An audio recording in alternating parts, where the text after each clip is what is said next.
Bem, pessoal, bom dia, seja bem-vindo, bem-vinda. Vamos conversar sobre o Evangelho de hoje, segunda-feira, 20 de outubro. Estamos nessa 29ª semana do Tempo Comum. Nosso Evangelho de hoje, Lucas 12, 13 a 21. Convido você a permanecer aqui, a gente pedindo aí as luzes do Espírito Santo para nos ajudar a meditar, que a graça seja derramada em nossos corações, em nossas mentes, para bem proclamar e escutar, que Ele possa amadurecer assim a nossa caminhada. Tudo bem? Vamos ao texto? Naquele tempo, alguém do meio da multidão disse a Jesus: Mestre, diz a meu irmão que reparta a herança comigo. Jesus respondeu: Homem, quem me encarregou de julgar ou de dividir vossos bens?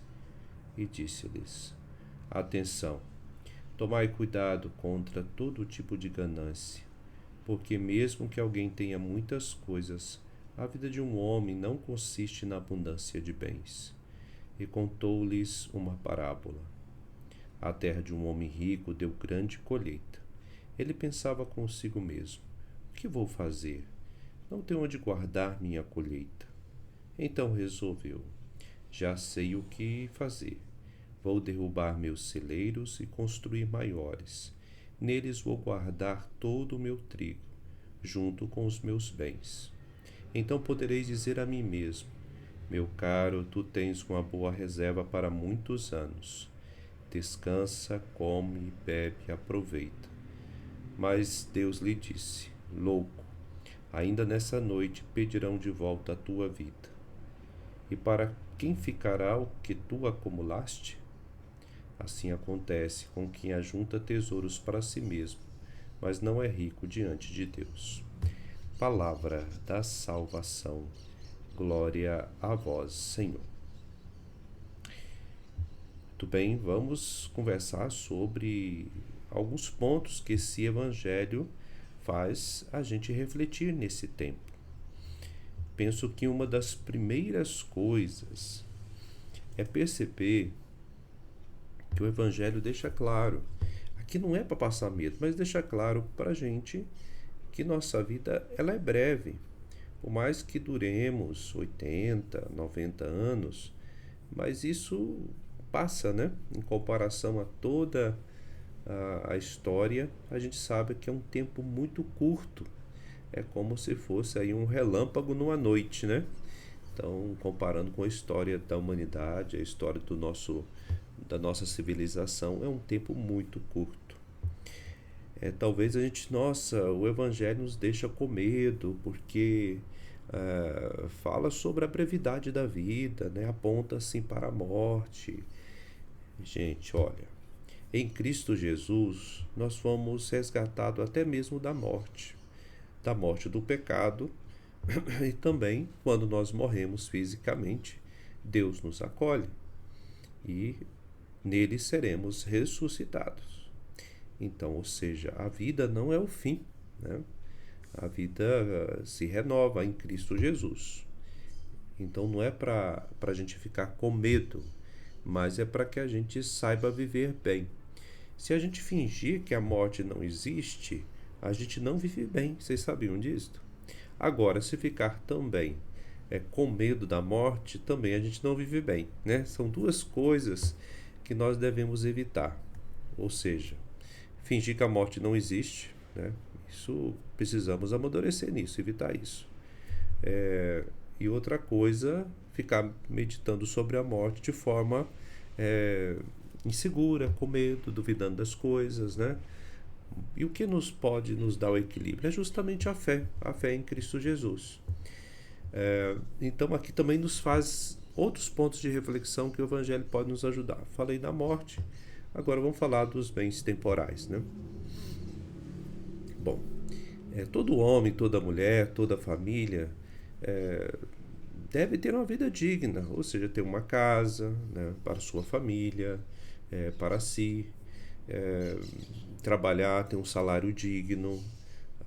A gente, vamos tirar o exemplo do Brasil. Não poderíamos ter um salário assim, né, tão baixo, um salário mínimo. Não poderia ser assim, isso está errado, a gente sabe disso. Mas não é só aqui no Brasil, né? Quase no mundo inteiro, os mais pobres, quando aí estão trabalhando, ganham um salário muito baixo, que não dá para viver com qualidade, não tem como manter-se bem, né?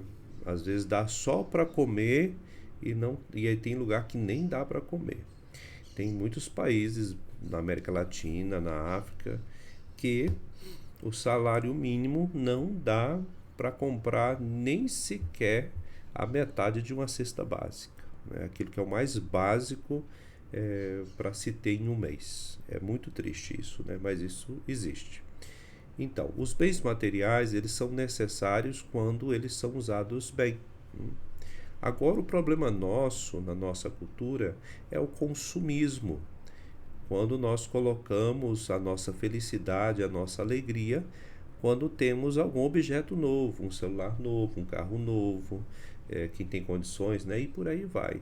Então se fica atrás de coisas novas, de compras, de roupas, sempre de materiais eletrônicos, objetos, sempre nessa expectativa de ter o novo e coloca aí a sua alegria de vida. Isto é errado, isso nós chamamos de consumismo, ou seja, pecado, né? Onde se deixa a vida de lado para se focar nessas coisas perecíveis. Bom, aqui nós também vemos no Evangelho a questão dessa repartir, né? Esse homem aqui está querendo repartir, né, as coisas. Ele quer dividir os bens. Vocês já perceberam tanta briga que nós temos por causa de inventário, heranças, não é verdade?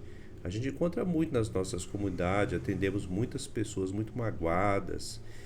Mas é interessante que algumas pessoas que estão brigando nem sequer precisam daquele dinheiro a mais, mas ela não quer abrir mão.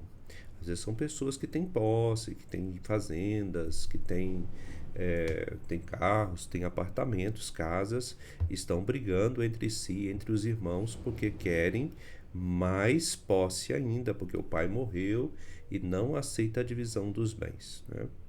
Às vezes sobrinhos brigando, né, com os tios, e às vezes nem está passando necessidade não, é por ganância mesmo. Aí você fala, Frei, mas as pessoas têm direito. Tem, mas a justiça resolve isso, né? Tem que ser a justiça dos homens e não ficar tão preso a isso. Eu sei que tem situações difíceis, cada caso é um caso, mas não podemos aí já abastecidos de bens ficar brigando com toda a família, com o irmão, perder, né, a convivência por causa de herança. E assim, onde que nós vamos juntar essa riqueza então? Bom, vamos juntar essa riqueza em Deus mesmo. Porque a palavra vai dizer que é assim, ó, hoje mesmo vão pedir sua vida de volta, né? Ou seja, a gente acumula e depois chega o dia da nossa partida. Bom, vamos pensar bem uma coisa aqui que nós precisamos esclarecer antes da gente terminar. Quando nós falamos sobre esse evangelho, esse texto, algumas pessoas falam assim, Frei, é verdade, concordo inteiramente com o senhor. Eu acho que é bobagem a gente ficar acumulando, a gente precisa ver bem. Tá. Só que aí comete um erro, que é o quê? De não ter uma reserva de emergência, de gastar todo o salário mensal, aqueles que podem guardar um pouco, tá, gente? Que eu tô falando para aquelas pessoas que podem aí ter uma certa condição de guardar uma certa reserva financeira. Vocês sabiam que 80% das brigas de casais acontece por causa de descontrole financeiro? Esse evangelho que nós estamos lendo aqui, falando sobre a brevidade da vida, não consumir essas coisas, não pode ser desculpa para gastar todo o salário em qualquer coisa. Vai acabar a mesma vida, então a gente precisa preocupar com o dia da manhã nesse sentido, né? Frei, mas o evangelho mesmo diz para a gente não se preocupar com o dia da manhã, tá? Mas se você e eu gastamos com coisas à toa e não fazemos a reserva, sabendo que, vou dar um exemplo, a empresa não vai bem onde que eu trabalho, ou que meu filho precisa de tratamento e eu não faço reserva financeira, aí é imaturidade, né? Aí nós estamos falando de imaturidade. Por exemplo, sabendo que os pais estão envelhecendo e não tem R$ 1 de reserva financeira e tem condição de ter, é imaturidade, né? Uma coisa é o guardar para ficar satisfeito consigo mesmo. Outra coisa é guardar justamente para ajudar alguma situação que pode ocorrer, seja familiar, seja situações outras, seja na compra de uma casa ou coisa parecida. Ou seja, equilíbrio, gente, equilíbrio, né? Não podemos, não precisamos ficar no consumismo, precisamos ter uma vida mais simples, mas também nós devemos lembrar que precisamos organizar a nossa vida financeira, né? Se nós estamos no cheque especial, se cai no cartão de crédito, coisa parecida, é porque nós estamos precisando de conversão, não é verdade? Muito bem, que Deus te ajude aí, você fazer essa meditação. Daria para a gente conversar mais ainda, muita coisa. Mas tá bom, tá? Fique com Deus, Deus te abençoe, boa meditação e reflexão. Abraço, Deus te abençoe.